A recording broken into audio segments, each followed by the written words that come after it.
Hello, hello. How's everyone doing out there? Little primetime show. The daily show today was a little delayed because I went ahead and took apart or had Jake take apart the 400 transmission in the GT500 after work, and it was the only time he was available. So I said, all right, let's do it, and I'll do the show a little later. So that's the explanation as to why I am on at 8 o'clock today. But also it serves as a, I don't know, maybe a test run to see if a daily show is sustainable later in the day. I love doing it at 5 because it's right after work and I'm done. But I don't think it hurts anybody to have a show later in the evening, especially on a Thursday when it's cooling down everywhere else except Florida. And you guys can get some shit talking in. And I appreciate the people that are on. Got a ton of likes, a lot of people waiting on. So let's talk some shit. So before we get into it, as always, I'm going to say hi to the people that were here from the get-go, from the beginning. We got Second Shift Racing, Bondo Bird, Boost Lee, 2000 MCR, Wesley Stewart, Ahmed, Those Car Guys, RTB, Alex Alcazar, DIY Shane, The Original SB, Super Javi, Abel, Paul H, 305 F150 says, what's going on, Alex? Missed the last few lives. It's all good, brother. You're here now. Bam Bam's Flow, drop in the C note on the chat. Thank you. I appreciate that very much, sir. Good morning, says Madi50.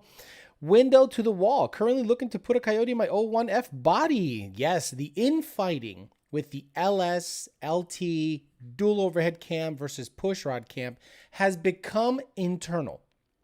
Coyotes now no longer need to be involved in that argument because even Corvette has thrown the white flag up and said, we lost the war. The best car we make, Chevy, the best, most high performance car they make, the flagship of performance, went dual overhead cam, flat plane crank, 32 valve, unbelievable. Kenny G, Angel, always on time, Big Daddy Patty, Dustin Engler, Ezekiel Palacios, Gordon Camerling, W Clutch, we got Denzel, Tongue Punch, My Fart, Pipe, 508 Josh, John DiNapoli, Mendoza's Coyote, Blake Bailey, Mr. Drek 13, Miguel 50, Mofler, and I already got Gordon Camerling a couple times, Mr. Drek. Okay, so talking about flat plane crank. Today was a good day, or this week was a good week in general. If you're a Mustang fan, and you want to see people push these cars to the next level, it was a very good week. Okay, we have two people that I'd like to two companies that I'd like to highlight today. It's the beginning of the show for the first 15 to 20 minutes. Then we just get to our old bullshit. Fathouse Fab and HPJ. Let's start with Fathouse Fab. All I'm gonna do is play their video. I hope they don't mind that I'm just gonna play the whole freaking thing. It's on their Facebook page. If you go to their Fathouse Fabrications page, guys, headphone warning. It could be loud, but I'm telling you, you might want to keep the headphone volume up because this car has a flat plane crank, like bone stock, according to them, factory flat plane crank, which blows my fucking mind.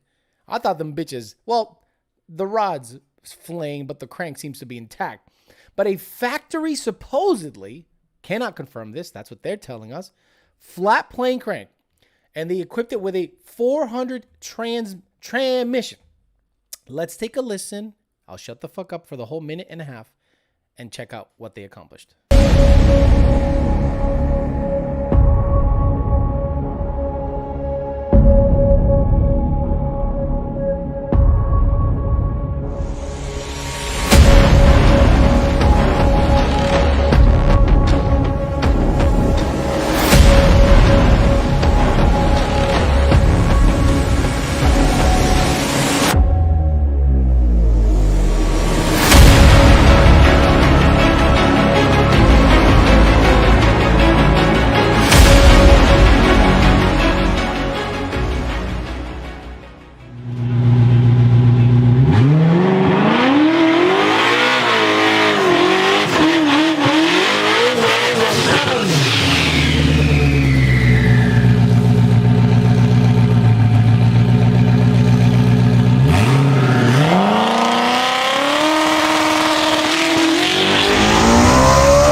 758, 187, 60 foot, 129. So there's how every guy that posts shit online. By the way, fucking man, look, I mean, you got the cuticles, whatever, you gotta get your shit done. But this guy does not wrench on cars. I can just tell this guy does not wrench on cars.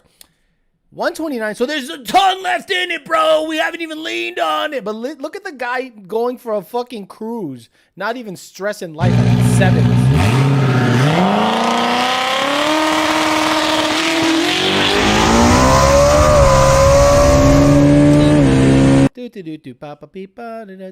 Just going for a fucking raise. 180 miles an hour. 778, 750s.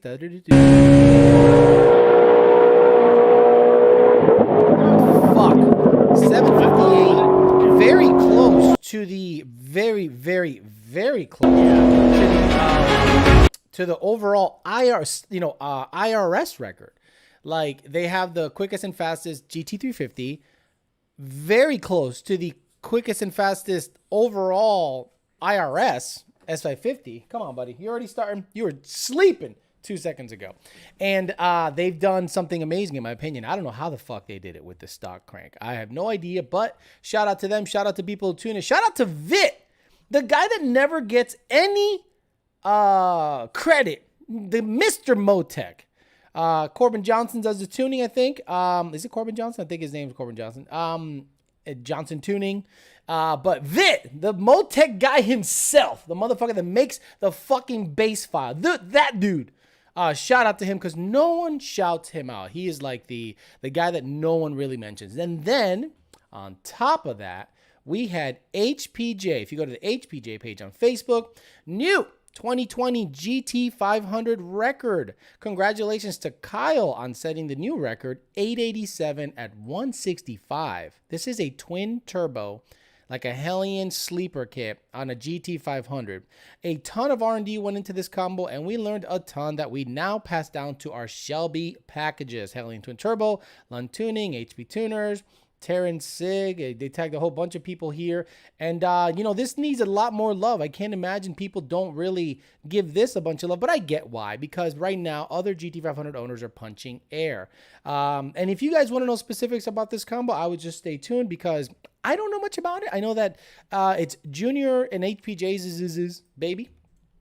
But congratulations to them. People like Fathouse, we don't have an affiliation with, but we respect. I respect people that do it the right way. I respect people that are honorable, quiet, go about their business, build badass shit. And I'm telling you, it's a company that if you're a part of, you guys should be proud. You guys did a great job. You, Jeremy, Ben, the kid that looks like he's 12 years old, and the mechanic that has a beard like Santa Claus, all y'all deserve all the recognition on the planet. You did a great thing. I mean, that is nothing to sneeze at. So congratulations on the customer willing to put up the money, and you guys doing the work. That's awesome. And also HPJ did a similar thing with that GT500, running the number that they did, putting the twin turbo setup on it, Junior with the tuning, the whole 9 yards. I think those companies deserve a lot of respect. Now, the Corvette infighting has been actually pretty hilarious. If you watch the infighting of the LSLT pushrod guys versus the dual overhead cam guys, they're having those really stupid arguments again. Those really fucking dumb arguments that just make no fucking sense again. But the best thing I saw on the internet today was supposedly, potentially the starter location on the new, whatever they want to call the engine, the LT6. The LT6, obviously there's a nice detailed, look at the intake, twin throttle bodies. Hey, didn't we talk about twin intakes? I mean, there's a whole bunch of hidden sauce there.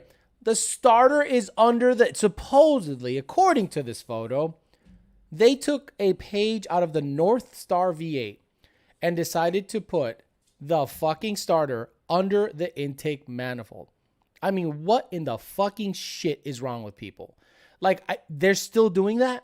They're still doing that. Now, the nice thing about this setup is if you are going to twin turbo it, whenever you can tune it, whenever you can fuck with it, I can't imagine that's difficult to mount turbos on that motherfucker. But the infighting is dumb. The customer's face when you told them the labor on the starter is priceless. I'm red hot about this 670 80 horsepower, and you're going to slightly inconvenience the tech, and I'm going to pay you to do it. Grr. Let me see if anyone else has a bunch of likes. Engineer strike again. Looks like the second owner's problem. I saw that instantly, showed my friends. Yes, because you, Upchuck510, are the one that saw it immediately, and you were the first one ever, and the internet should know that you were the first. Salvage title deemed total loss after starter failed. Looks like the second owner's problem. They said that again. Glad I can't afford this problem. Looks like a blast. Chevy engineering at its best. Dealer warranty on that starter better be great. Piece of cake on my 1UZ typical 1320 crybaby post. Give me food, talking shit. Who cares? 90% of these are in Boomer's garage for years anyway. Hater, because you can't afford it. Get your money up. What the fuck you drive? Oh, man, you drive a Carolina. Oh, you could drive a Yee Mobile. Get the fuck out of here. People are acting like they're taking an intake manifold off is the end of the world. That it will fail so often the mechanics are hanging themselves from their lifts, having to replace a starter every other oil change. Just funny stuff, but the infighting is great. I absolutely love Chevy guys, mad, punching air, hating life, that Chevy went exactly how I said they would.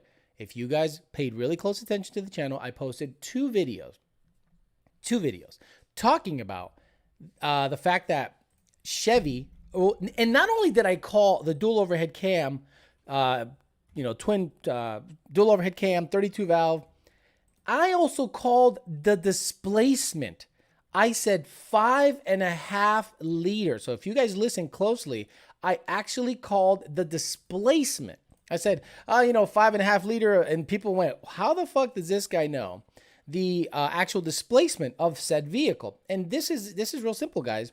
I listen really closely, and I know I take a good temperature of what the market is going to be. Just like I said, a year ago, maybe more, that the Mustang will be hybrid. And what would be cool if the Mustang would be a small V8 or a EcoBoost V6, all-wheel drive hybrid. And not too long ago, somebody sent me a picture of a patent that Ford put out there and was like, hey, Ford actually went out there and applied for a patent for a all-wheel drive hybrid system where the engine and the trans are really close together, and basically it is for a Coyote with an all-wheel drive setup. I cannot find it for the life of me right now, but it was a very good post, and I thought, man, that'd be cool if they actually did that, and then I can go back in the archives and talk about exactly what I talked about before, where I said, look, do not doubt me. Maybe I had the engine wrong, but not the drivetrain. The drivetrain I had correct in terms of it has to be an all-wheel drive, Billy Badass V8 or EcoBoost hybrid setup. To me, in my opinion, that would be awesome. But the problem is going to be that we're not going to be able to tune it. We're not going to be able to tune it. You see the issue with 2021 Ford F-150. F-150, Whipple can tune it. Why can Whipple tune it? Whipple has access to Ford. Roush, why can Roush shove a blower on it? They have access to Ford. They have special relationships. Let's just say that. They have special relationships with each partner that makes them able to slap their blowers on it, offer a package that's CARB EO legal, and they can just sell supercharged trucks right off the rip, and those guys get first dibs. And then other companies have access to Ford also because of their proximity really close. So you hear of other tuning companies that also have access to 2021 F-150 because of their proximity, and they both just suck each other's dicks, and all of a sudden access is granted. People like us have to wait. People like us have to wait till something falls off a truck, someone needs something, and all of a sudden we all have access. And the common man, you and me, do not have to be stuck with Whipple tuning, Roush tuning, or anyone that's tied to Ford tuning, because we all know that shit is soft as fuck. Put everyone on an even playing field. I guarantee aftermarket tuners will trump anyone that has a close relationship with Ford, maybe because of CARB EO stuff. But our files, since at least since I've been working here, have been emissions legal, and they're still kicking the shit out of everyone. You just have lights on your dash. That's all. Can you imagine to talk about the sound and no more deep chop chop? Hello, late but here, says D-Rock Fox. If you can't beat them, join them. Guys, It's literally the end of the world for some guys. Some guys are so disappointed that Chevy went 32 valve dual overhead cam. More importantly, that I was right. And they were like, holy crap. And then when Alex says 3.5 EcoBoost or, V8 hybrid or something like that, now you have to start listening to what the fuck I say. And maybe a year or two down the road, it just happens. And that's the good thing about having the receipts. I'm here. I can go back in the archives, listen to what I said, replay it when it comes out, and then y'all gonna be like, how the fuck did you know? Now, truth be told, I do have inside people in each camp. Each camp has an inside person that reaches out to me because you know how these aftermarket companies are, right? Like, let's say, for instance, the computer they use to tune the GT500. I had pictures of the GT500 block and DCT 2 years before it came out. I didn't post it because the guy's like, please do not post this. I'm like, okay, it's going to be a DCT. It's going to be a stupid Tremec. What about access? And he said, you will not have access. I said, wait a minute. Why isn't Tremec allowing access to the DCT? Well, that's when you start breaking shit and you got to start warrantying shit. And it is an expensive transmission. Someone says I'm the Illuminati. Not quite. People like to reach out to me on email and say, hey, Alex, I think you might find this interesting. And I go, can I say this? Can I say this publicly? And they go, no, I really, really do not make it public because what will happen is they'll know who it is who is leaking the information. I have leakers. I have leakers in every fucking camp. I'm sure there'll be some 3.5 liter turd with an electric motor. No, Michael Merck, Ford patented a V8 hybrid setup. That does not mean that it's actually going to come to fruition. Remember when Elon Musk wanted to make a Model E? He has an S, he has an X, he has a Y. He wanted to make a Model E. Ford said, fuck you. Why? Because this was 4 or 5 years ago, they were going to come up with the Mach E. So they didn't want the Model E Tesla and then the Mach E and people confusing them. So Ford sued, or Ford copyrighted, or Ford took ownership of the E brand model, which I don't know how Mercedes was mad about that. They have an E class, they have an S class, they have a C class. Or do they have an S class? Who the fuck knows? I don't know shit about Mercedes. I don't give a fuck. Pretty sure Champ Step is lighter than the Red Eye Charger. I don't care. I like the Red Eye Charger. I like it Challenger. I'm sorry. Challenger. Yes, I'm sure the Charger is a fat fucking pig. Alex, what do you think about the new 6.8 liter Mustang? Says 2000 MCR. Fast Rider 46 says, hey, Alex, any word on the future lottery numbers? Not if I knew. You think I'd be in a tutu with New Balances and a Shelby shirt in the background? Fuck no. The GT500 block looks like an M50 with 2 extra knock sensor bosses. Interesting. Wait, did I hear right? You said aftermarket tuners are better than factory software gurus in terms of power. Look, at the end of the day, if a factory tuners have power for everything, have the power to do everything. Have you guys looked at the Cobra Jet? When you see the brand new Cobra Jet, what do you see? Do you look at the blower? Do you look at the fact that it's speed density? Yes. Do you look at the Cobra Jet and wonder where the MAF sensor is? I'm saying a factory S550 Cobra Jet. You're like, wow, where's the MAF sensor? Where's this? Where's that? Where's this? Where's that? Guess what computer do you think the Cobra Jet uses? What do you think Ford engineers put in a S550 Cobra Jet to tune with?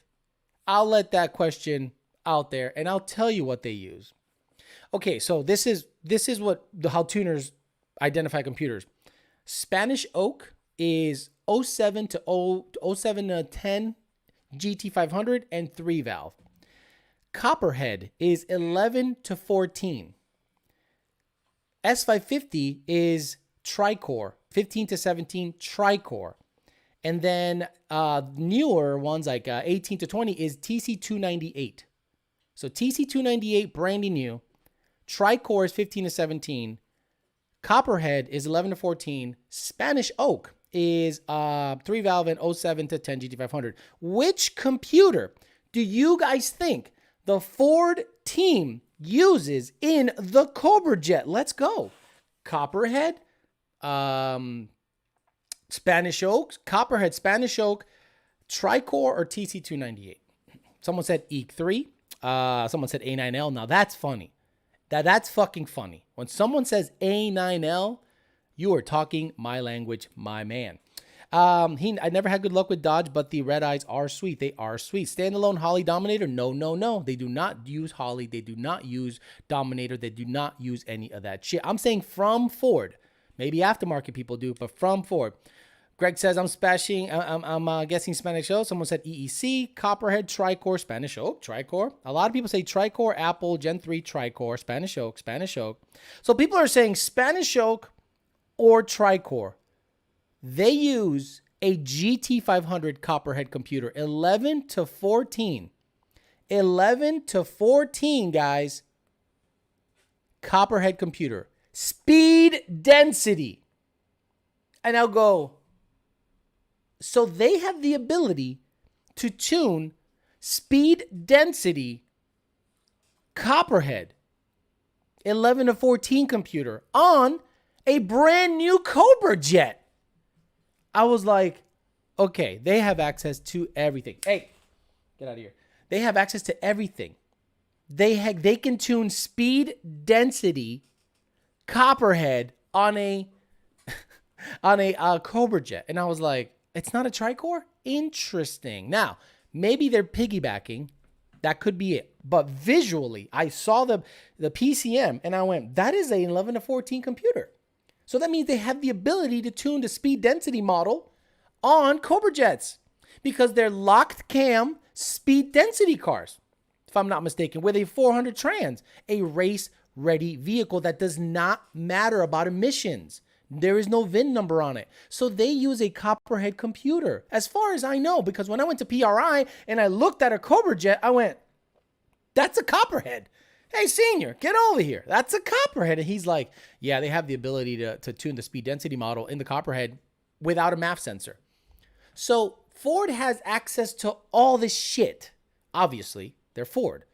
So who they decide to share that with is beholden to or incumbent upon, I'm sure, a bunch of NDAs, non-disclosure agreements, the amount of back and forth and relationship that they have with that person, Roush, Whipple, and others.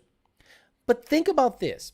The aftermarket, after it leaves the hands of Roush, after it leaves the hands of Whipple, after it leaves the hands of any people they deal with up in that area of Michigan, who has the most say or volume or control of tuning Coyote GT500 stuff anywhere?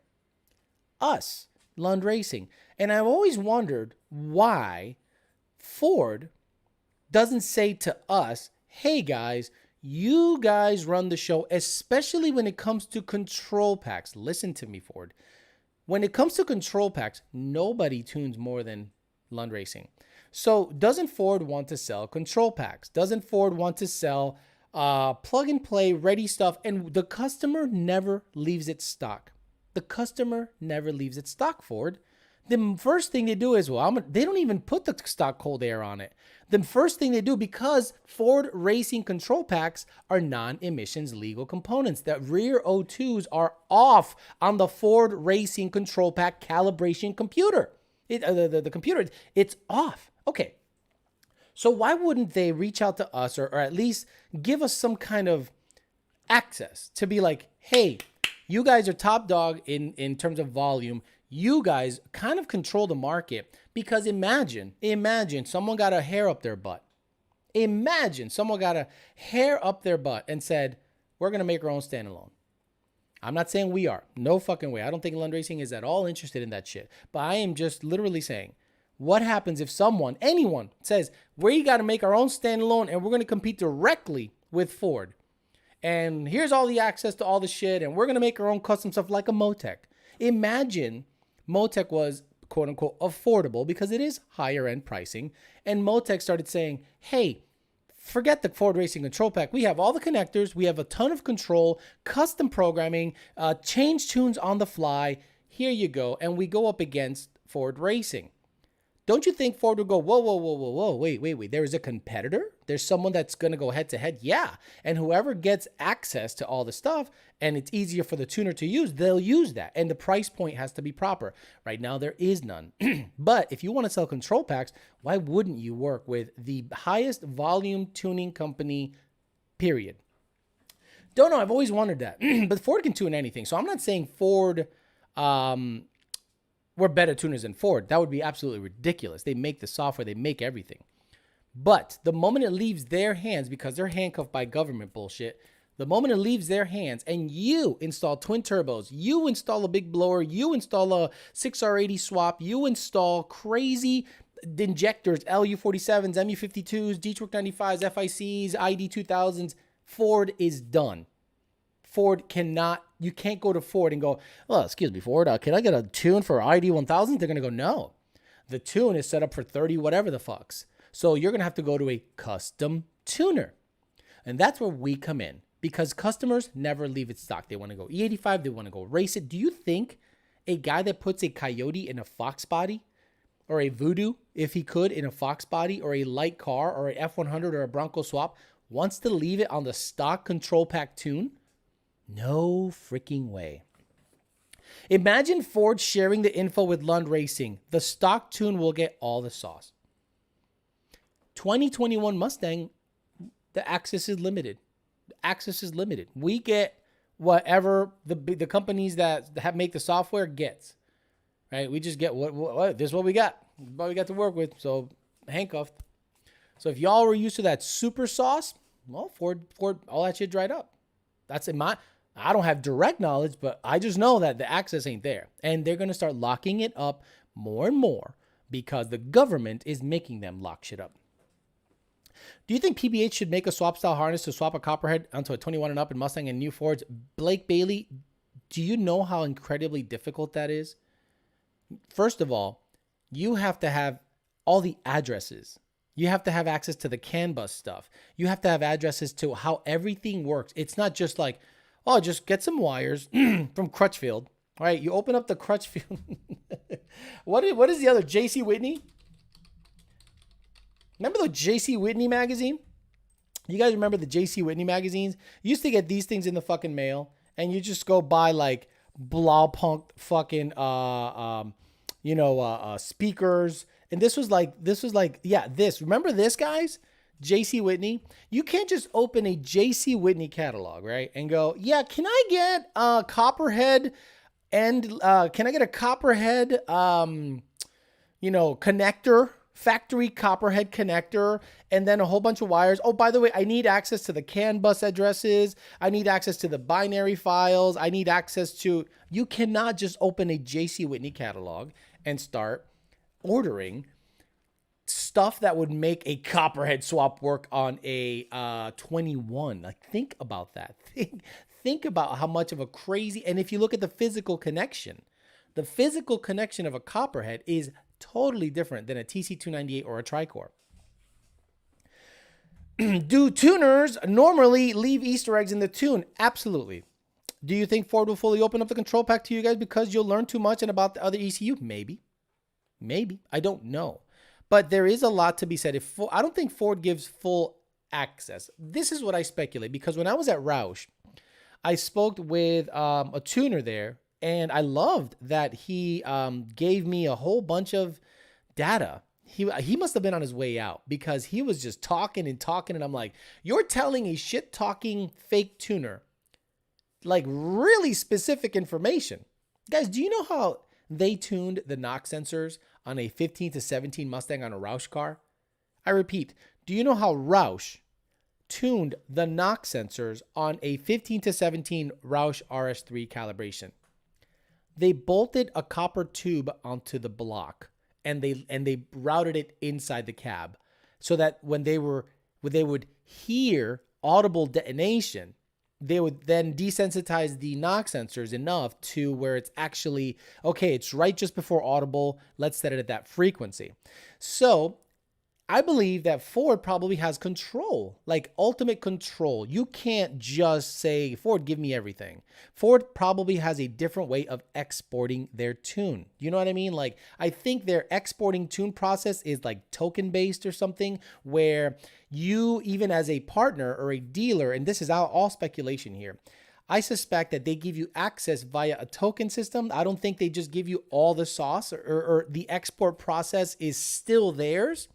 And they allow you to export some changes deemed, kosher by them because they have ultimate control. So that's what I suspect, but I don't know that for a fact. And the reason I suspect that is because of what I was told by the lead calibrator at Roush Performance up in Michigan.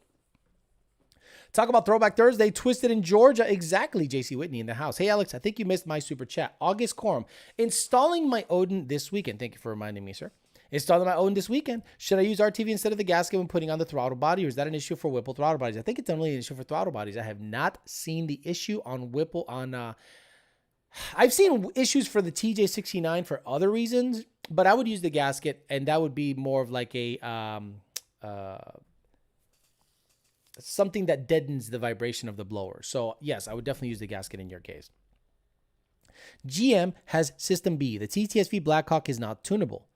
Blackwing, I think he means. Everything in the car talks to each other and cloud connect. Exactly. We need to send Alex dressed in a ninja outfit to get the codes to digital keys to the ECU. What does it take to hack Ford software in Coyote, DCT, all that? A computer genius, Angel Jovel. You need, I don't think you can just reverse stuff. I think, okay, there is a gentleman who has been on some of the Matt Farah's podcasts. He's a BMW tuner. So he was able to decompile the BMW software. And he said, well, what we did was we had a big binary sheet, right? Just a big, stupid binary thing. And we basically took off a corner and we said, okay, let's work on this corner. Oh, we found this is the math transfer function. Oh, let's keep going. Okay, this is this. And it's all people that can actually look in hex and find the addresses properly, but you still need the roadmap. You need not only the addresses, meaning the definitions, but then the roadmap as to how to manipulate, or what the if you do this, or if you want this desired outcome, you do this and this and this. And the reason this torque source come up, it's because boom, boom, boom. So if you want that desired outcome to be this desired outcome, you did. There is a roadmap, and then there's a definitions. And a lot of people need both to properly decompile. Then you need the actual software that Ford uses. It's very involved. And the BMW guy explained it really well. I'll see if I can find it. And then he'll at least explain a little bit of how he decompiled and segmented the computer in such a way where he was able to understand where things were placed. BMW tuner explains tuning. Let me see. He was on a table, and he was an older guy, and he was talking about, it was so well made. Problem is, you type in BMW and all these fucking cucks come up that don't know shit. Dyno Basics. No, not Dyno. Forget Dyno. I'm talking about decompiling the actual definitions of what is what. So when you see a guy on a dyno, no, I'm talking about a guy who is literally decompiling the hex, the ones and zeros, not the guy that says, well, go to the math section and slam 5% in it. No. Yeah, he's not here. If I find it, I'll let you guys know. It's in there somewhere. But he's an older gentleman, and maybe you guys will let me know, because you guys are pretty well versed in the BMW world, I can tell. Alex misses more shifts than paid questions. Kidding. Never. What did it say? Well, say bye to that lead Roush tuner, Oscar Argueda. He left about 5 months later, and I went, interesting. If then statements, exactly. Who's your OU812? Exactly. If this happens, then that happens. If you shut off this switch, then this happens. We've seen calibrations where tuners just turn off switches. They just turn off switches, turn on switches, turn off switches, turn off. And I'm like, yeah, I guess that's not the way. Now, I didn't know this. I needed to be guided right? Because when you get into tuning, I think it takes about a year to understand the theory. But if you're, boy, someone like Joe Goodenough picks it up really, really fast because he is mechanically inclined and extremely smart when it comes to understanding the ones and zeros of the calibration. I'd love to have a disposable income to crash a P51. Got it? Nice. Excuse me. Is it possible to force a new operating system image to the 2021 Coyote computers? No, Jay Rubin. You cannot bench flash a old TC298 like a KR3A 14C204, JC. You can't just shove that because it goes H. So okay, F is 2015, H is 2016, F J F H I. Wait. F H. And then 17. So F, I. No, there was no I. I don't remember there being an I in 2017. Interesting. Maybe there was. But then it went the K, JK, J and K. Yeah. So basically they kind of move up. So I'm sure the 20 calibrations is the next iteration. So they're probably in the G. JK, I don't know. Is it an L? I got to look into, I can actually look it up, but I'm not going to, because then I have to open software and the computer goes, and it fucking just melts. If else now, I believe, at least that's how it is with coding class currently. Back in high school, we used the if-then statement. So exactly, Gordon Kemmerling, it's coding. It's literally coding. And if you actually have the roadmap and the if-then, and the definitions, and then all access to the CAN bus bullshit, I'm telling you, you can work your own magic. Alex, thoughts on the hybrid all-wheel drive Mustang? It's not even out yet, so there are no thoughts. And I've already told you guys this about a year ago that the next Mustang should be hybrid all-wheel drive. I said that a long fucking time ago. Should I do springs when I install Comp Cam Stage 2s? Even though it says they're not required, to be on the safe side.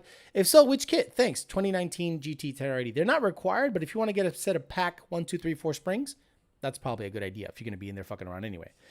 But to properly change the springs on a fucking Coyote, man, some people prefer to take the head off so they don't drop anything in the motherfucker, but that's up to you. Hey, Alex, what's your ideal Gen 3 Coyote streetcar setup? A manual. First, you said streetcar, okay? Manual, blower, whichever blower, pick your poison. E85, about 800 wheel, be perfect. Court Jem Gutchen says, never donated to this channel, and I think it deserves the most. You give the best advice and tuning services possible. Thank you. Appreciate that. I also watched the dating channel. Thank you very much for watching the dating channel. Thanks, Alex, for all you do for us. Keep up the great content, brother. Thank you. I appreciate you for being a fan of both channels. Appreciate that. Talk more coding. I'm not a coder, but after seeing what junior and senior, boy, I remember. What's his name? Salvador Ortega. This was when I was first introduced. I'll give you a little story. How I was first introduced into the binary stuff. So Senior, who is a fucking genius. I have no problem saying that. Salvador Ortega had a a 6R80 swapped 2011 GT500.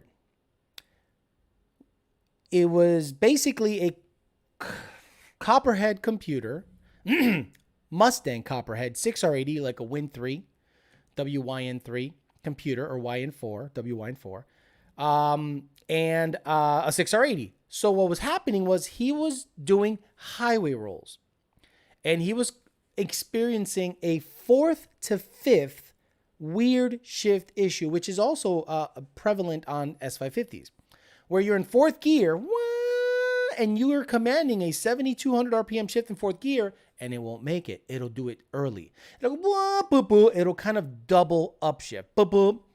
So Salvador Ortega goes, hey, Senior, because Senior was tuning him, I need you to fix this. So Senior's like, oh, shit, I got to go into the binary shit. And I'm like, what? He goes, sit down, and I'll show you.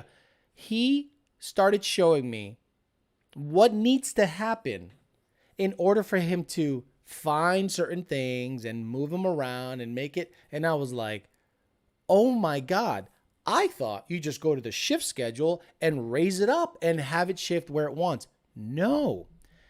If you understand the nitty gritty, the dirt the stuff is spitting out, you know that that is a hard-coded thing. That's kind of like a word, like a hard-coded issue that has to be hacked around.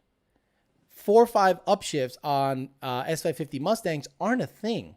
A 315 equipped NA Mustang was never meant to do a wide open throttle 4.5 shift at 7,500 RPMs. But in order to make that happen, guys, special shit. So if your car, if you are being tuned by anybody else, well, this is good.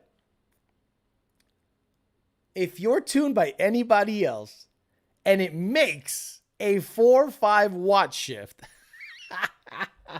at 7,500 RPM on an S550 and it's not a Lund tune, it's a little sus. Because I know what needs to happen in the calibration for it to complete a shift. And if they have a automatic swapped 11 to 14 GT500 6R80, and it also completes a 4 or 5 shift over 6,000 RPMs, and it is not a Lund tune, it's a little sus.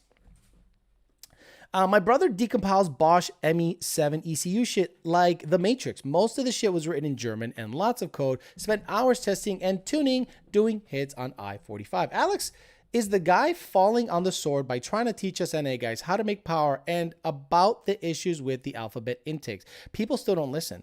Alex, are you still interested in getting a 2012 Mustang manual, low miles, black in color? Absolutely. Most vehicles are programmed, embedded, C or objective C. Mendoza's case says, Alex, do you advise sticking with bias ply? We went from manual to auto, or can we go ET Pro? You can go ET Pro if you're an auto or a ET Street R. Once you go auto, I think you can move over to a drag radial because you have constant power on it, whereas a bias ply takes some of the shock away. Now, it all depends on how much your clutch slips. Sometimes you can get away with something, but usually you're going to destroy shit with a drag radial and a stick. Alex is my hero, says Salvador Ortega in the house. You remember that day. It was probably 4 years ago. It was my second go around at Lund Racing, because I've worked for Lund Racing 2 times. I worked with them for about 5 months the first time. And then the second time has been over since 2018, over 4 years. Assembly is intermediate language, and the developer is using embedded C. So you're saying that there is no way of dumbing down tuning, basically. Angel Jovel, exactly. So you got to understand the stuff. I can say this.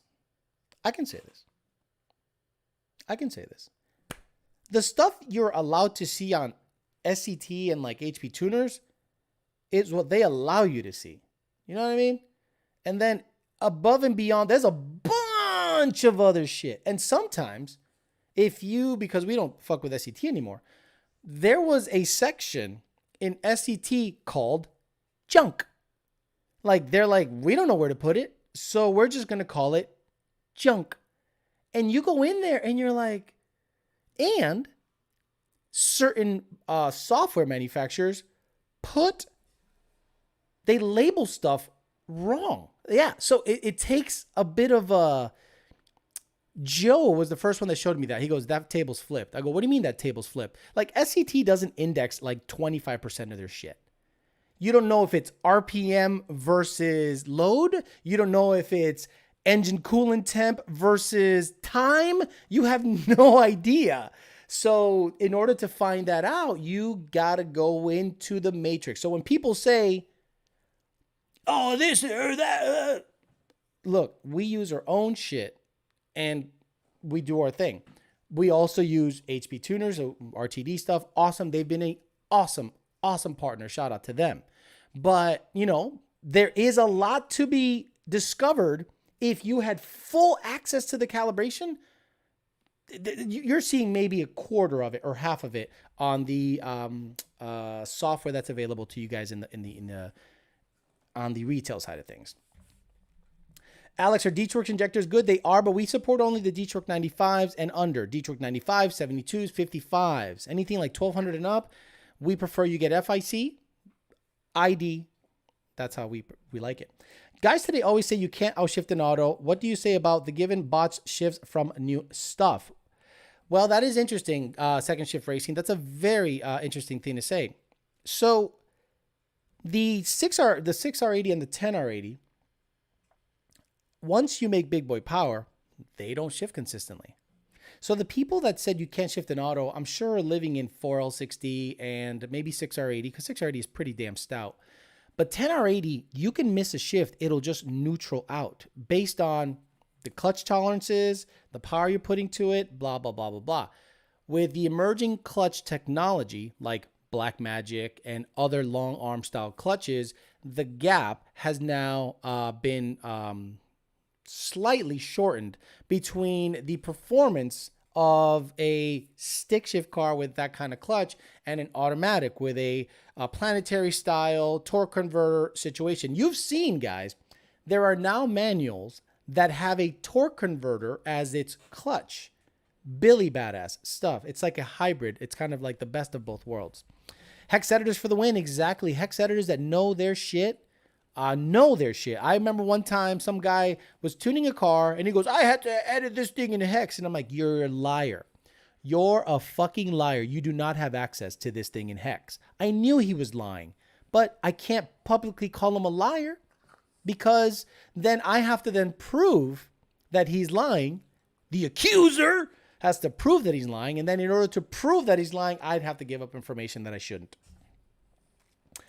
Alex, love that you're a real deal guy. Been tuning since 1990, and I wish I kept up with the times. Gen 1 Coyote, I'm okay. Gen 2, Gen 3, not so much. Not a lot of people are. Look, guys. When a absolute no, and Michael Marcella, thank you very much. But Michael Marcella, you keep up with Gen 1 Coyote, and you see the tables, you see the timing tables, you see the cam angles, and you're like, fuck. Then Gen 2, you're like, the shift schedule's OSS, and it's different. So when you guys see a new tuner that you've never heard before pop up and pop off about how his tune is badass, and it is a Gen 3, and he has no background in Spanish Oak, EEC 4, EEC 4, EEC 5, whatever, Cobra shit. Hey, asshole. You're going to jail. There's jail right there. There's jail. Good boy. He's jail's right there. If he has no background in 3-valve, 2-valve, 4-valve, Cobra, and all of a sudden they're saying, yeah, my tune went 10s NA, and they've never tuned before, I go, sus! How many times have you guys seen me? Like legitimately, right? You guys have known me for a very long time. I've been on the show. I've talked shit as a fake tuner. But as a real guy, Alejandro Flores, not YOLO douchebag. How many times have you guys said, my tune, my tune is better than? I have literally never used the words, my tune is better than. I've always worked for somebody that had access to the Billy Badass shit. Lund Racing has had the best access to the Billy Badass shit. So I have never said my tune. So an up-and-coming tuner that you've never heard before starts talking shit on Lund and saying they're the Billy Badass tuners and they're fucking with Gen 3 and you don't see any background on any other computer, suspect as fucking crazy. Suspect. Can I get a tune for my X-Cam? It's the 10-speed better. It's the 10-speed better NA. Yes, NA, the 10-speed seems to be pretty better.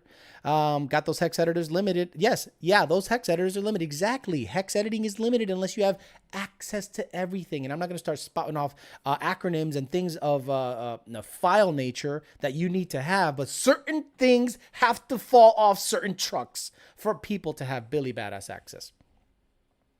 Alex, put Tony's holding cell in the background so everyone quits complaining about not seeing him. He's got two beds. He's got this bed. This is the bed he sleeps in. He goes in there at night by himself. But this is where I put him when I just want to leave him alone. But I don't make it like a place where he's punished. You know what I mean? Thanks for the chat, Michael Marcella. Hey, man, I appreciate you. And shout out to you, Gen 1, Gen 2 Coyote. Guys, if you guys want to get into Gen 1 Coyote, it is very difficult. I am not going to sit here and pussyfoot around. Now, the nice thing about Gen 1 Coyote that I prefer over Gen 2 Coyote is you have idle air control, like an IAC function. That's right. Gen 1 Coyote has an IAC function. And the nice thing about Gen 1 Coyote is it likes a little hacking. So I'll give you a quick example that I learned at VMP. So VMP sells TVS blowers, right? And everyone was putting 2.3 liter blowers on GT500s, 11 to 12, right? They were throwing, or even 09 to 12, because 13, 14 came with a TVS.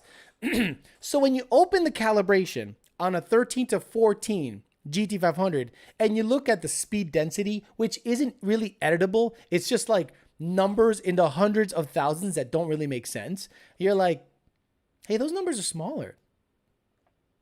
Why are those numbers smaller? So then a gentleman from Qatar or Saudi Arabia goes, Alex, I have love, mucho love. He speaks Spanish. I love the TVS. It's wonderful. But problem in tip. I go like, what? And goes, whoa. Then it take off like big hiccup. You fix? And I was like, yeah. Can you data log it? And I couldn't see a goddamn thing. But you know what I wanted to do? I wanted the squirters on the carburetor to be bigger or my accelerator pump to be more sensitive. So I thought, maybe I could do it in the speed density calibration. Fuck it. So I copied the numbers, copy paste. I copied the numbers from 1314 GT500 ARL5 over to FPG MO56 or no, that's a FGDX 2S6 or something like that. And the guy goes, hey, it got better. Hey, Alex, it's got much better. So I was like, well, let me just hack my way around it. Here you go. Here's 20%. The numbers are 20%. Take away 20% from those numbers. He goes, it got better. I go, let's keep hacking it. And he goes, it's fixed. And I go, I don't know what the fuck I did, but at least you have a way to compare a TVS equipped Copperhead computer versus another TVS equipped. That's the computer that's in fucking Cobra Jets. FGDX 2S6. 11 to 12 Ford Racing GT500 computers. God damn it. Is it FGDX 2S6? Let me see. Yes. FGDX 2. Stop it. FGDX 2S6. Ford Racing 11 to 12 Copperhead computer is what's in the Cobra Jet that I saw at PRI. And I went, whoa. Like it opened me. I was like, whoa. Or GFD3, right? GFD3 is 11 to 12 GT500. So GFD3, and I'm sure they shoved FGDX 2S6 in there or custom shit, but it was Copperhead stuff. Hi, Alex. If you remember, I told you my Pro Charger setup on my Gen 3, and I want to switch my tuner to Lund before I install the Pro Charger. How do I start the whole switch process? Is it going to be expensive? Ahmed, you're going to pay a full remote session, okay? If you have a tuning device that is already married to your car that we have access to, if you have SCT, I'm sorry, we cannot help you. Sorry, you're going to have to sell it or buy an RTD complete remote session. It's probably going to be over $1,000. I'm not going to lie to you. I'm not going to pussyfoot around the bullshit. It's probably going to be over $1,000 by the time you pay for a remote session and the hardware if you don't have it. But that tuning is the most important aspect of any build. So about the last thing you want to skimp on, Ahmed, is tuning. Tuning is literally the lifeblood of the engine. You cannot bypass the tuning. You cannot poo-poo the tuning. It has to be super legit. So don't look at it as it's expensive. Look at it as this is tuition to get my shit right. This is the beginning steps to get my shit right. So a switch is not a huge process. You just have to go to support@lundracing.com. You got to clickety-clackety-click, say, hey, hi, my name is Ahmed, and I'd like to get my car tuned. These are the parts I currently have. I had a customer just last week, bought the wrong injector, never even bothered to ask me, Alex, what injectors does Lund Racing support? He just went and bought an injector. And I said, I'm sorry, we do not support that injector. And then he said, what if I give you the data? I appreciate it, sir. We do not support that injector. And I'm not going to say, what the fuck you do? I'm going to go, hey, man, these are the injectors we support. And I listed them for him. So hopefully he does the right thing and gets an injector we support if he wants to get tuned by us. This tech talk is insane. Line of lads, I can go into the... See, a lot of people... I'm sure you guys look at this show sometimes and go, Alex doesn't know what the fuck he's talking about. He's a fucking dumbass. He's Puerto Rican. Puerto Ricans are limited in brain capacity. You know, like, I get it. But the stuff that I'm not telling you is huge. So once in a while, I'll give you dribs and drabs just to give you a good idea as to how difficult it is to tune these cars. And I know it.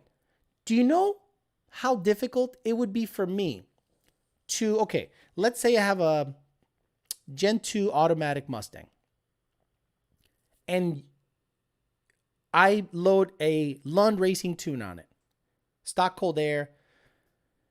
In order to duplicate that with software that's available to the public, probably would not be able to happen. Meaning, I don't think I can build a tune with retail software that comes available to you and identically make from scratch a tune that you receive from Lund Racing as an NA tune. Because I just know things. So I went, wow, that would be very difficult.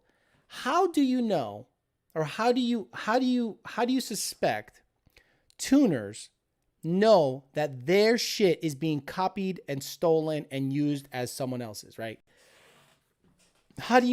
The moment certain cars are making certain shifts, we went, uh-oh, shit's out there.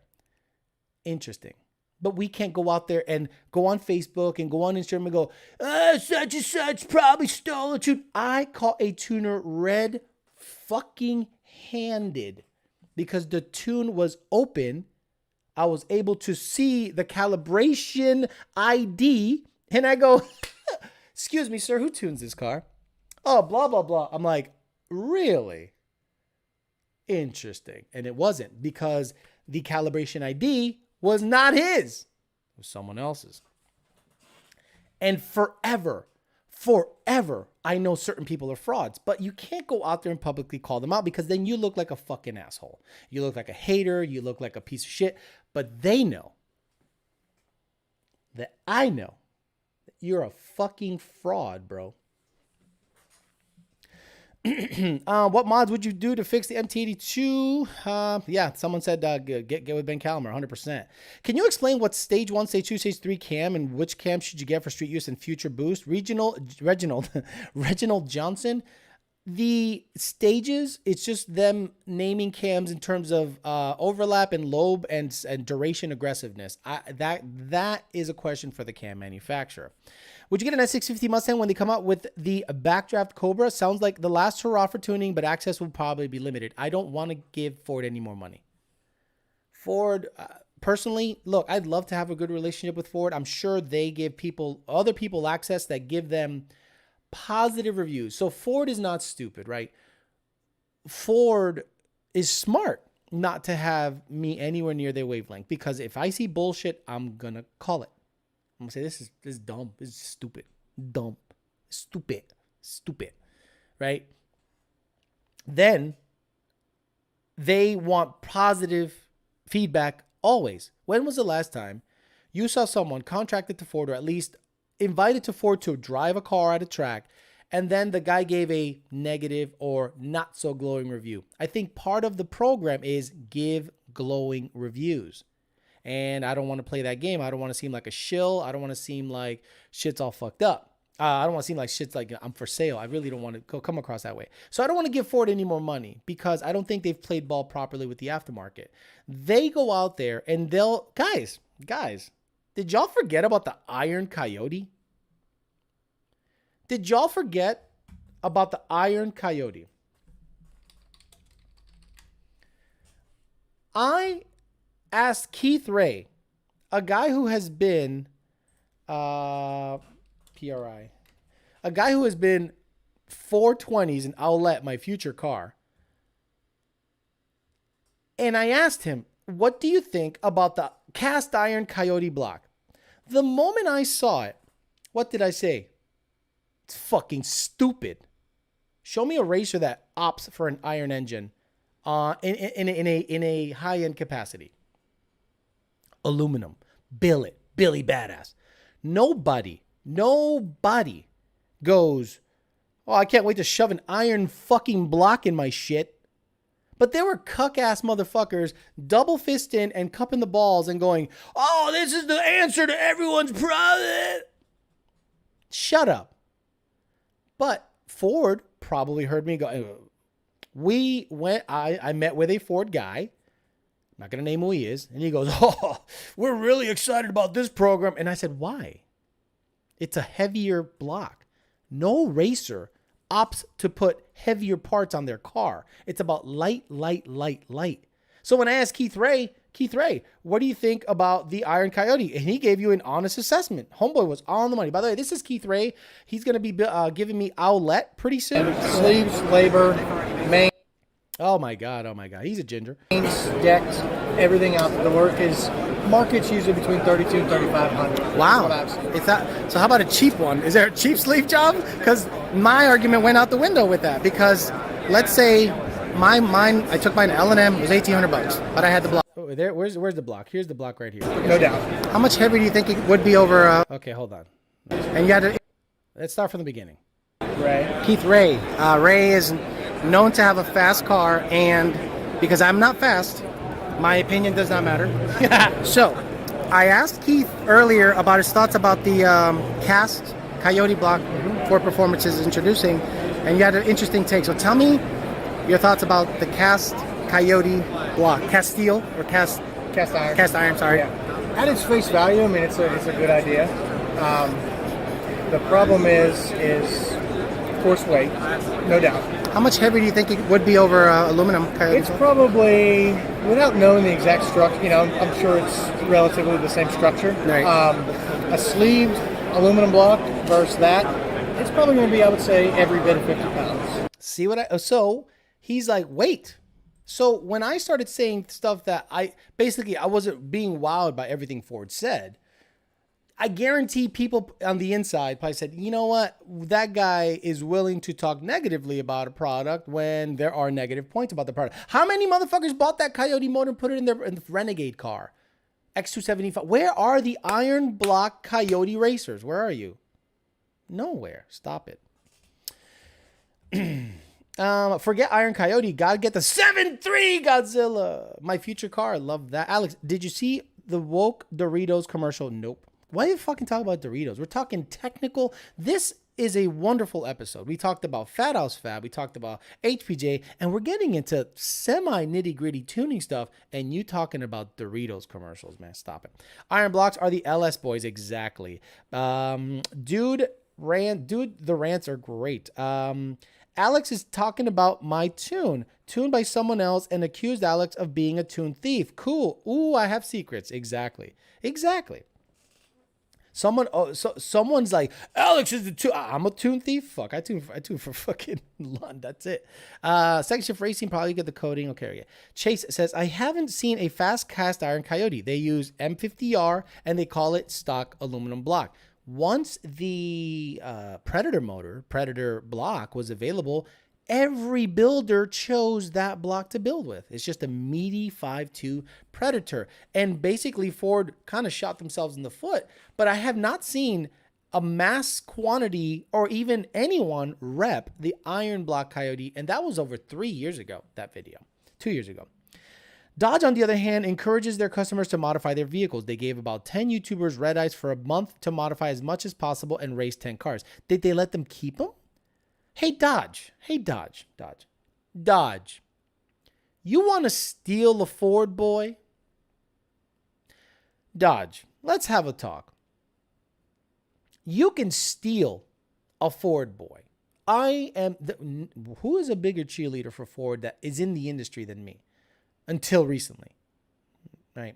Or at least knowledge-based, not bullshit. Why doesn't Dodge steal me and say, what can you do with this hunk of shit? Now, honestly, you got to give me a red eye that I can keep. $100,000 investment. But the rep would be ridiculous, right? Imagine Alex got a Dodge executive and said, you know what? Hell, I don't even want to own it. Just let me access it, modify it, and tune it and race it and talk about the intricacies, pros and cons. And then y'all can have it back. I don't need to keep it. A horse named Dollar says, you'll be hacking into WOPR and playing global thermonuclear war. So there's an Easter eggs in the tune files? Absolutely. Hey, Second Shift Racing, you got to put Easter eggs in the tune files. You got to do certain things to know it's your tune. I saw something in a tune one time and I'm like, and then I said, Junior, what's this? And he's like, it's pretty funny. I'm like, it's pretty good. If someone chooses it, okay, Dodge has good marketing and public relations. They're like Geico, throwing millions into marketing, and those YouTubers were a part of their marketing budget. Wow.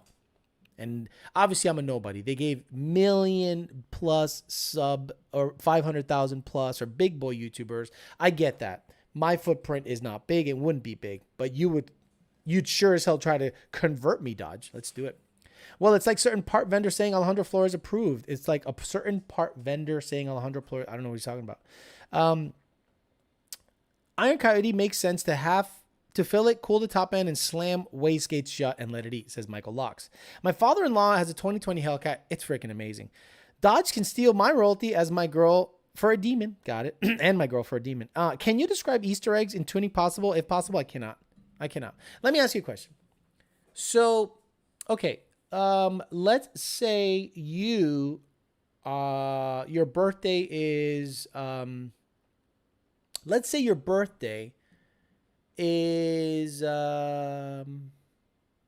July 4th, 84.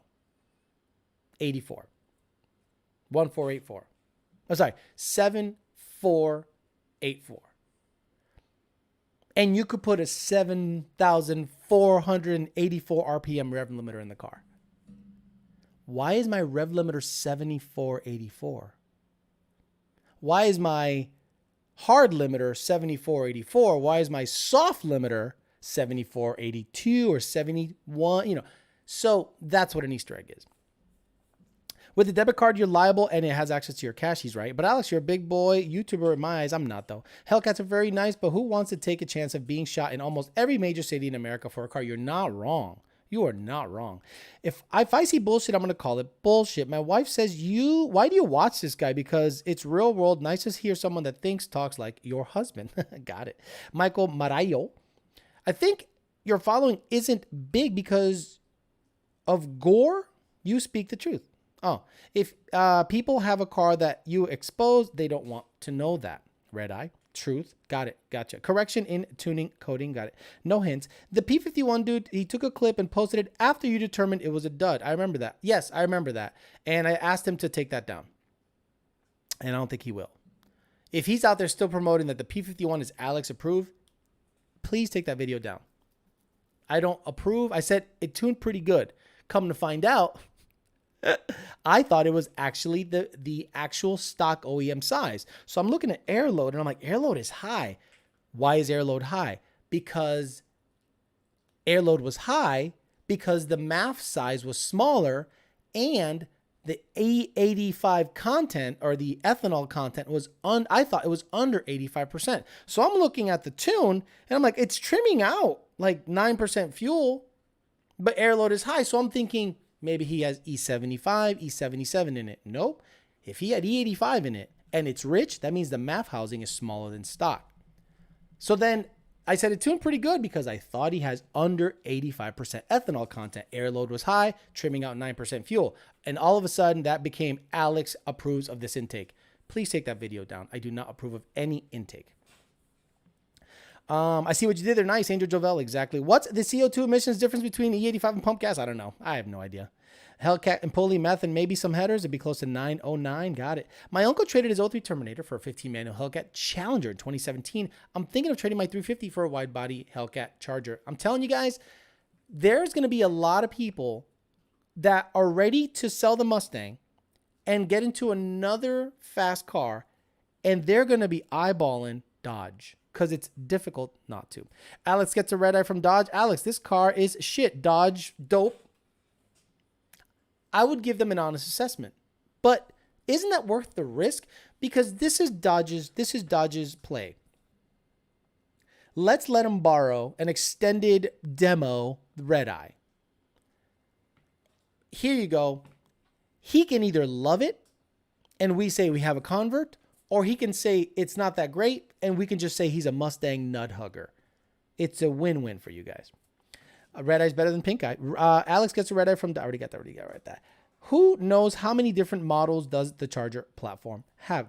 But Alex, velocity means more air. Exactly. I'm not ever going to convince that camp or any camp. Look, guys, I've had issues with many cold air intake manufacturers, and I stopped talking about them. Why is that? You're looking like a hater, right? The cold air manufacturer will just say this. Well, Alex just doesn't know how to fucking tune. That's why he's complaining. So that's their go-to line. When tuning a MAF is the most crucial aspect of tuning. Guys, if you want to get into tuning, MAF tuning is 99% of the shit you need to fucking do. So a cold air manufacturer, all their defense is Alex just doesn't want to tune it because he wants to copy paste the same tune on a car and not fuck with it. No, fuckface. What I want is your car to have good quality parts in it. That's all I ask. Hell, a K&N Blackhawk. A K&N Blackhawk is more repeatable than most of the shit that's out there. Meaning, no tune required. And when they put it on and it's trimming within 2%, K&N has a great manufacturing process. Repeatable over and over and over. So when I say, hey, I don't recommend this intake, they go, well, what the fuck? The internet and Instagram and Snapchat said that it's the best. And I go, cool story. It's not. It is not repeatable. I have to add fuel to this one, take fuel away from this one. It has turbulence issues. It doesn't have a proper shield around the MAF sensor. And people don't want to hear that shit because Instagram, Snapchat, and Craigslist said it's the best. Mobile detailing channel gave me $5. Thank you very much, sir. I appreciate you. Predator killed the werewolf. Keith Ray in the house. Predator killed the werewolf. He's right. The Predator, the moment the Predator came out, I think the Iron Block was like a dud because 1,100 horsepower, no sleeves. Bye-bye. See ya. And I got meat around the fucking cylinders and it's stout and non-sleeve motherfuckers are making 1,100 on a stock 2020 GT500. And the werewolf went, we say bye-bye. So Ford shot themselves in the foot. Thank you, Keith Ray, for confirming that. Jeremiah Camp says, takeovers have been the best advertisement for Dodge. Do you think Dodge placed Hellcats in hoods just as a marketing scheme?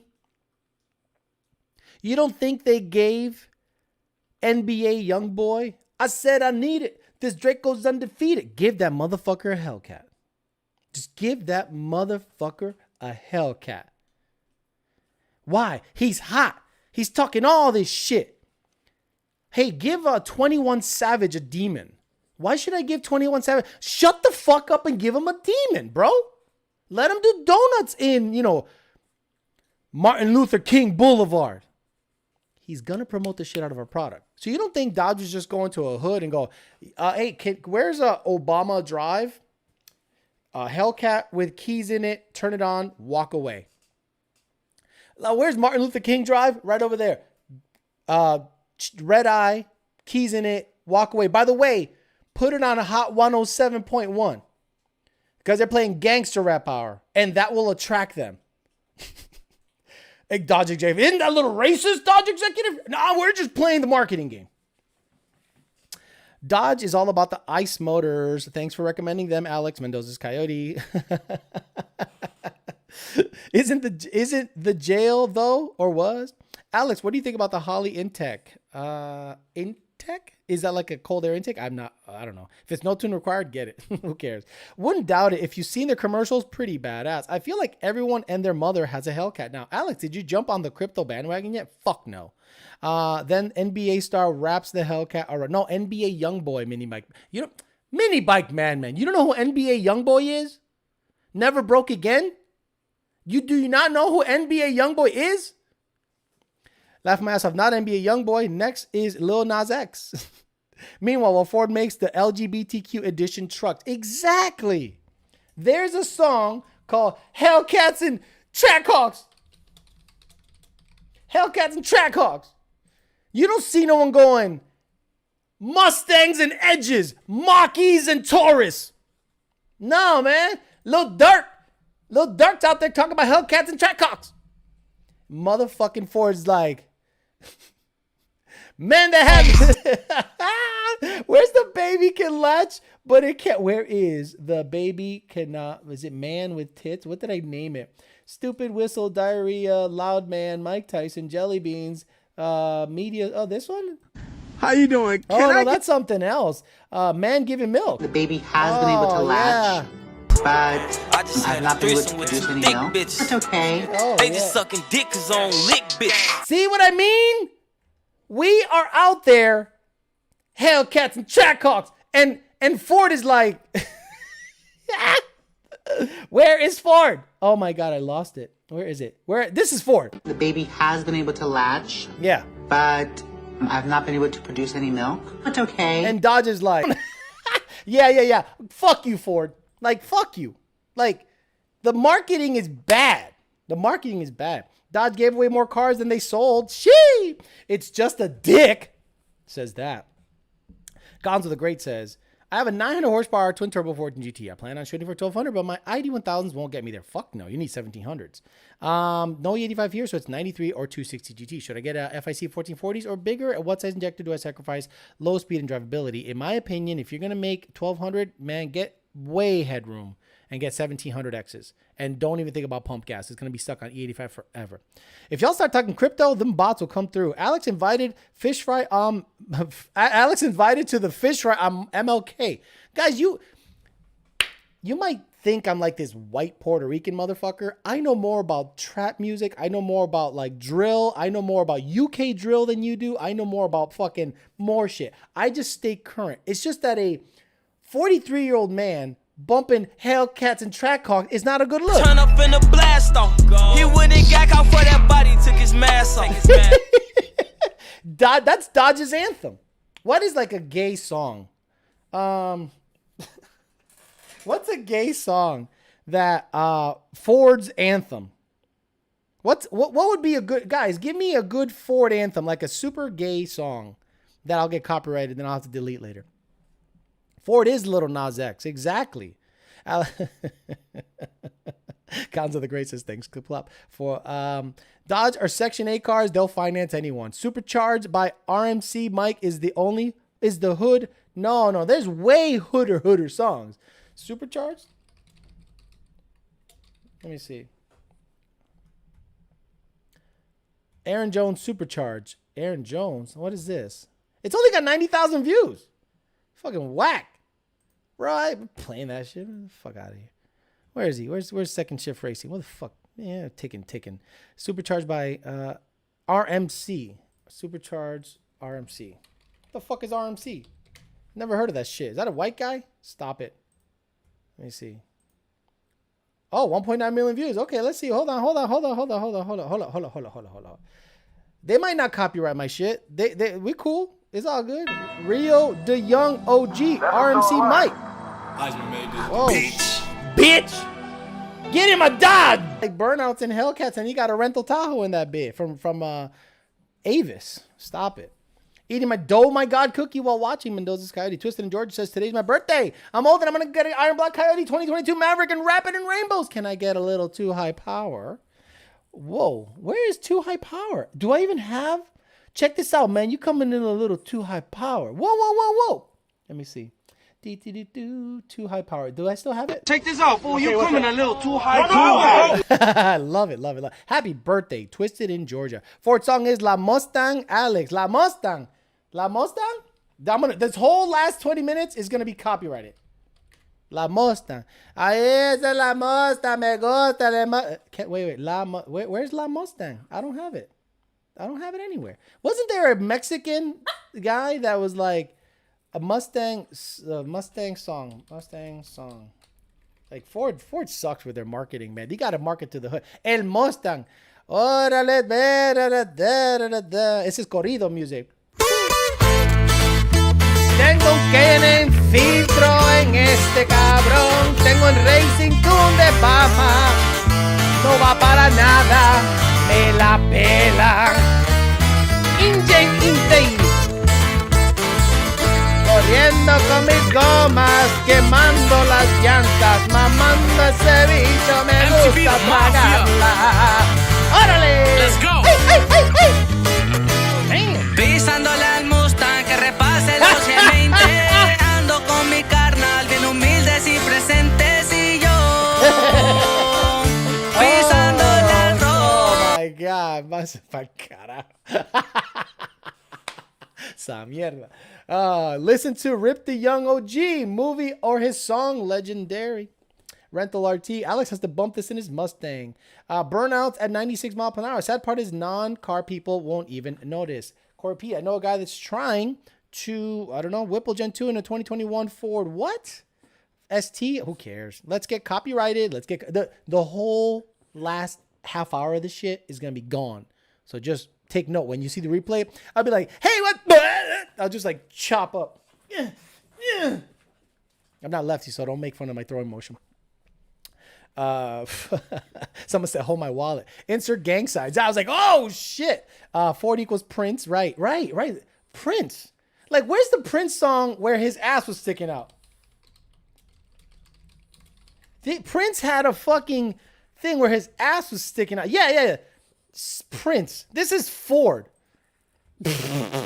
Hey, do we got... Oh, look at Ford. Look at this motherfucking ass. Vete pa'l carajo, brother. Holy shit. Hell, probably has a Mustang playing on repeat. Rick Ross hustling beats that. Of course it does. He has a long engagement sound. I mentioned Wake Up to a few minutes ago, and it's a perfect Ford song. I think the last good marketing gimmick Ford had was the 07 GT500 commercial where they were in Germany. If you caught this live, you were lucky. Exactly. You need to play some. Knife Talk got the F-150. Let's get some Rick Ross full throttle blaring. No, thank you. Bro, did you see? Bro, I'm telling you, bro. Dodge. Hey, Dodge.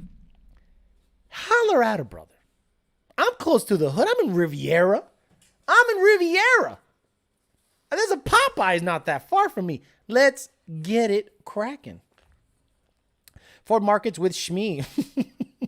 This sounds like a Detroit beat. Dropping a like now. We'll watch in the morning. The Coleton. You might not even recognize this show tomorrow. It'll be all fucked up. Unreal. I laugh myself. What about the girls on Section 8 bumping Megan Thee Stallion? He got to fuck, but he got to be a millionaire. I'll fuck, but he got to be a millionaire. It's crazy shit. Laugh myself. What about girl? Already got that. Play Rick Ross video jumping off the bridge to escape speeding ticket. No, thank you. Dodge is a Rottweiler. Ford is Tony. Exactly. Gen 2 with the Paxton 2200 and 3.3 pulley. What intake manifold, Boss 302 or 18 manifold. Either will give you similar performance gains. Dude, you played Prince. Let Rick Ross blare. Rick Ross video jumping. Play Rick Ross video jumping off bridge to escape speeding ticket. No, I'm good. Why do people give a fuck about Rick Ross? Does he have a Hellcat in that shit? We're talking about Hellcat. Goddamn, Tony, like, you're going to have to throw harder than that. I come back with the quickness.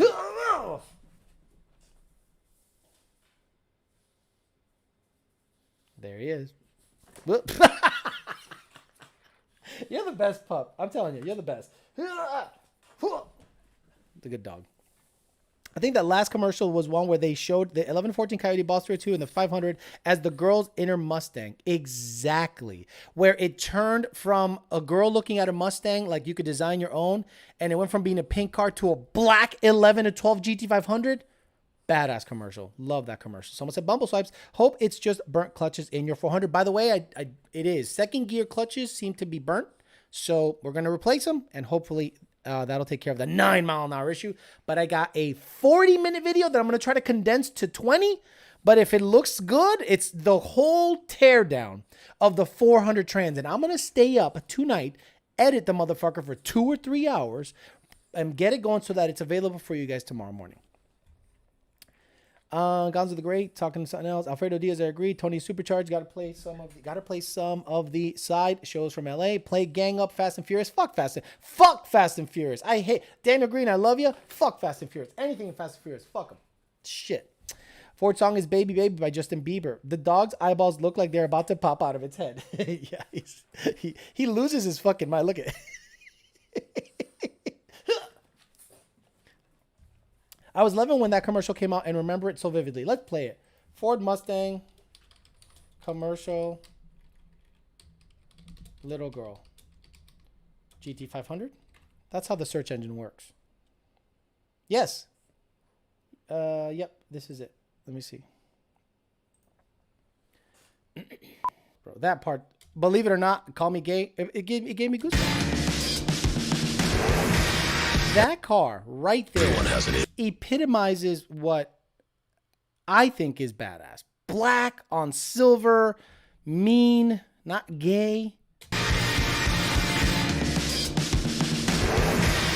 Everyone has an inner Oh, Mustang. what a nice car, bro.